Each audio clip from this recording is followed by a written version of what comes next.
வணக்கம் மக்களே. என் மனசுல உள்ள ஆதங்கத்த எங்க கொட்டுறதுன்னு தெரியல. அதுக்காக தான் இந்த ஒரு பதிவு. ஒரு 2 வீக்ஸ் முன்னாடி என் ஃப்ரெண்ட் ஒருத்தவங்க கால் பண்ணாங்க. ஜெனரலா பேசிட்டு இருக்கும்போது இப்படி இந்த டாபிக் ஆரம்பிச்சாங்க. "நீ யாருக்கு வோட் பண்ண?" அப்படின்னு கேட்டேன். அதுக்கு நான் டிஎம்கேக்கு போட்டேன் அப்படின்னு சொன்னாங்க. நான் வந்துட்டு இந்த காலங்காலமா ஒரே கட்சிக்கே வோட் பண்ணுவீங்களே அப்படியா? அப்படின்னு கேட்டதுக்கு, "ஆமா நாங்க எப்பவுமே டிஎம்கேக்கு தான் பண்ணுவோம்" அப்படி சொன்னாங்க.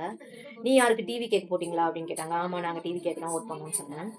அதுக்கு உடனே அவங்க வந்து, "உங்க தலைவர் என்ன சொன்னத நிறைவேத்திட்டாரா? ஆட்சிக்கு வந்த உடனே மகளிருக்கு உரிமை தொகை போடுறேன்னு குடுத்தா சொன்னாரே, ரூ. 2,500 போட்டுட்டாரா?" அப்படின்னாங்க. காலங்காலமா குடும்ப அரசியல் நடத்திட்டு ஒருத்தவங்களே சுருண்டி சாப்பிட்டுட்டு இருக்காங்க.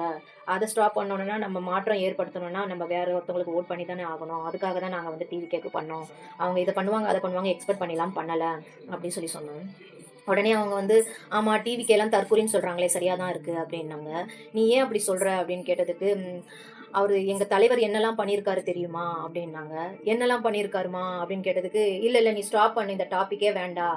இது நம்ம பேசினா நம்மளுக்குள்ள தேவையில்லாம சண்டை தான் வரும். அதுக்கப்புறம் நம்ம ஃப்ரெண்ட்ஷிப்புக்குள்ள இந்த மாரி ப்ராப்ளம் வரும். நீ ஸ்டாப் பண்ணு வேணாம். நீ டிவிக்கேலாம் தற்கூறின்றது சரியா தான் இருக்கு. நீ கட் பண்ணிக்கோ. நான் வைக்கிறேன் ஃபோன" அப்படின்னு சொல்லிட்டு கால் கட் பண்ணிட்டாங்க. என்கிட்ட ஒரு கொஸ்டின் ரைஸ் பண்ணாங்க. அதுக்கு நான் ஆன்ஸர் கூட பண்ணல.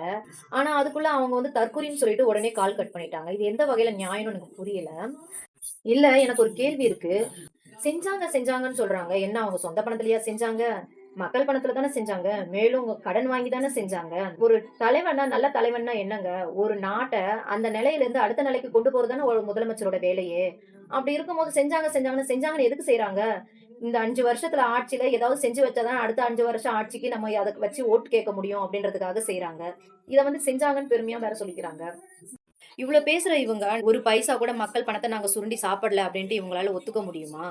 ஒரு பதவி பிரமாணம் ஏற்கும்போது ஒரு உறுதிமொழி ஏற்கிறாங்களே, அந்த உறுதிமொழிக்கு என்னைக்காவது உண்மையா இருந்திருக்காங்கன்னு இவங்க மனசாட்சிய தொட்டு சொல்லிற முடியுமா? இத கேட்டா நம்மள வந்து தற்கூரின்றாங்கங்க. என்ன பண்றதுன்னே தெரியல. ஒரே மன உளைச்சலா ஆயிடுச்சு எனக்கு.